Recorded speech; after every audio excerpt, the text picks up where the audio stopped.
राज्याच्या काही भागात पावसानं आपली दमदार हजेरी लावलेली आहे। चांदोली परिसरात देखील पावसाची धुवाधार बॅटिंग पाहायला मिळते।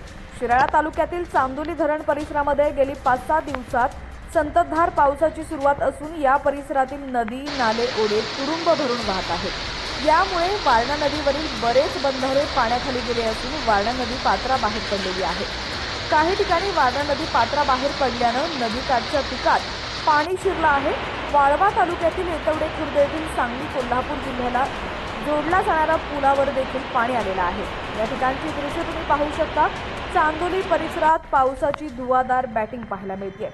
पावसाचे अपडेट सर्वात आधी पाहण्यासाठी HPN मराठी न्यूज चॅनलला सबस्क्राइब करा आणि बेल आयकॉनवर क्लिक करून नोटिफिकेशन्स मिळवा, जेणेकरून आमचे अपडेट्स लवकरात लवकर तुमच्यापर्यंत पोहोचतील। आणि तुमच्या भागात देखील पावसाची काय परिस्थिती आहे ती देखील आम्हाला कमेंट सेक्शनमध्ये नक्की कळवा।